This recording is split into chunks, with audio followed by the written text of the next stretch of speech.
ওই লোকের কাছে আমরা দোয়া চাইতে যাই, অথচ তার দোয়া কবুল না হওয়ার সম্ভাবনা আছে। তার চেয়ে দামি, কাবার চেয়ে দামি, সে শুধু পাড়ায় আসে। ওই জায়গায় তো আবু জাহেলও ছিল, ওই জায়গায় উতবা ছিল, ওই জায়গায় সাইবা ছিল, ওই জায়গায় আবুল হাব ছিল। তাদের কাছেও দোয়া চাইতে যাওয়া উচিত ছিল মনে হয় না। ওইটা বড় কথা না। আবু জাহেল, উতবা, সাইবার চেয়ে যে হাজির সাহেব হজ করতে গেছেন উনি অনেক দামি, কিন্তু তার চেয়ে বড় দামি যেই ছেলেটা বুকে কোরআন ধারণ করছে। আমাদের মাথার মধ্যে কি পরিমাণ পোকা ঢুকছে, এই সমস্ত বাচ্চাদেরকে আমরা সাধারণভাবে রাস্তার মধ্যে নামাইদে কালেকশন করার জন্য অন্যজনের বাড়িতে হাত পাততে পর্যন্ত আমরা বাধ্য করে দেই, অথচ আমরা মসজিদে বিভিন্ন জায়গায় বড় বড় কথা বলতে থাকি। এরা কোরআনের হাফেজ, এরা সবচেয়ে দামি, এরা সবচেয়ে দামি, এরা সবচেয়ে ইজ্জতি, এরা সবচেয়ে আল্লাহর কাছে পছন্দের। এই পছন্দের মানুষগুলোকে অন্যের কাছে হাত পাততে বাধ্য করে দেই। হাত পাততে কি করে দেই?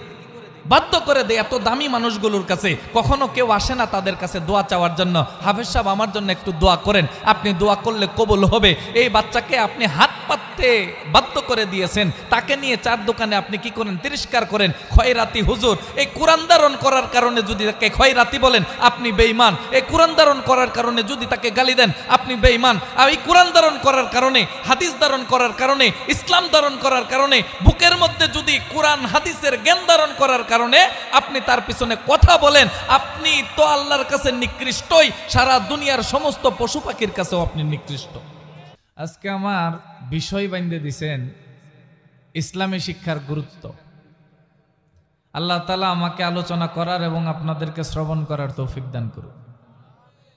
সম্মানিত হাজিরিন, আল্লাহ রাব্বুল আলামিন একদিন ফেরেশতাদেরকে বলতেছেন, ইন্নী জাইলুন ফিল আরদি খলিফা, আমি দুনিয়াতে কি বানাইতে চাই? আমার প্রতিনিধি বানাইতে চাই, যারা আমার দুনিয়ার মধ্যে আমার দিন প্রতিষ্ঠা করবে। কেন আল্লাহ দিন প্রতিষ্ঠা করতে পারেন না? প্রতিনিধি লাগে? লাগে না। আল্লাহ যদি কুন বলে ফায়াকুন এমনি হয়ে যাবে, প্রতিনিধি লাগবে না। ফেরেশতারা কয়, ইয়া রাব্বাল আলামিন, আপনার প্রতিনিধি লাগে কেন? আমরা তো আপনার তসবিহ পড়ি, আমরা তো আপনার তাহলিল করি, আমরা তো আপনার গুণকীর্তন করি, আপনাকে সেজদা করি, যা বলেন তাহাই মানি। আপনার প্রতিনিধি সৃষ্টি করার দরকার কি?